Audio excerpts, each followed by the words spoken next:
Shelley. Hello, Gary. Right? He knew their voices, exactly who they were, even though they hadn't been around for months. Right? And we also, we hear the difference in voices between different people. Right? And Yitzchak wasn't completely blind. Right? His eyes, his sight had dimmed. Right? The whole appearance is not going to look like, Yaakov is not going to strike the pose of an Esav. Right? What are the chances of this succeeding? Very, very, very, very slim. See, he learns this whole Parsha that no one was fooling Yitzchak. Why did Yitzchak want to give the blessings to Esav? He saw Esav as a go-get-him sort of guy. And that's what we needed. We needed a go-get-him. Yaakov was so docile, was so reticent, was so shy, was so frail and fragile. He wouldn't put himself out there. So what he needed to see was, look, I can put myself out there. I can be aggressive. I can seize the bull by the horn, as we said earlier today. I can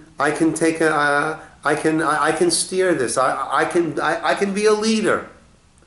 And when Yitzchak saw that, that's how he understands. Certainly not the simple learning of the verses, but then Yitzchak saw that, he gave the blessing to Yaakov. Okay, he gives the bracha to Yaakov, and then in walks Esav. And there are a couple of important things to see over here. Let's go to page 138. 139. Pasuk Lamed Gimel, 33. Vayecharad Yitzchak charagda gedola. And Yitzchak trembled, a great trembling. Ad ma'od. He said, who's the one who hunted the venison and brought it to me? V'ochal mikol. And I ate from everything. B'terem tavo, before you came. V'avarcheyu. And I blessed him. Gam baruch yihiyeh. Fascinating. Indeed, he shall remain blessed. Whoever got that blessing deserved that blessing. Okay? So if we're learning like Rav Weinberg Zatzal, that he understood that it was Yaakov, we understand this Gam Baruch Yeh. The Medrash says that the smell of Gan Eden came in, and now he understood, now he trembled, he realized who Esav really was, and he realized that it's a good thing he gave the bracha to Yaakov. How do we understand it? Tishmoa, 34, Esav v'divrei aviv. When Esav heard the words of his father, Vayitzak tzaka gedola umara ad ma'od.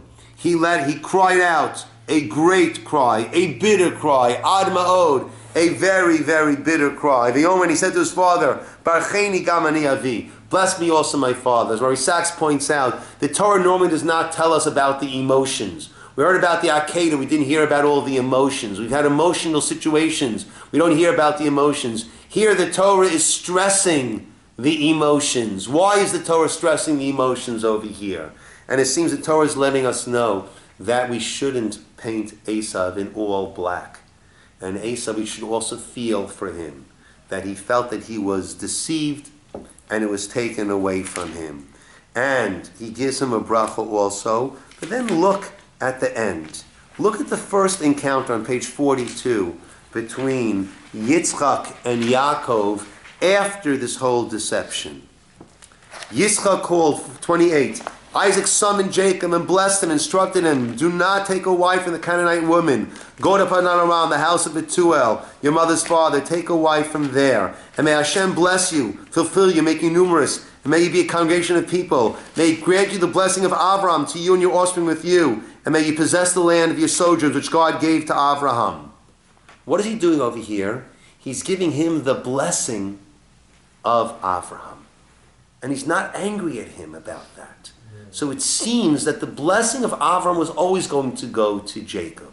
The question was this other blessing of the dew of the heaven and the fat of the earth, hoping, some explain, that Esav would be a partner with Jacob, and he would supply all of that. But ultimately, he's not angry with Yaakov. He doesn't mention a word about what happened, and he sends him off with the blessing.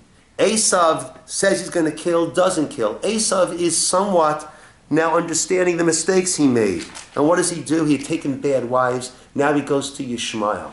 And in fact, he doesn't try to kill Yaakov. Okay? Complex story, lots of different angles. Okay, we'll call it over here, my friends. Excuse me. Thank you, Del, for that.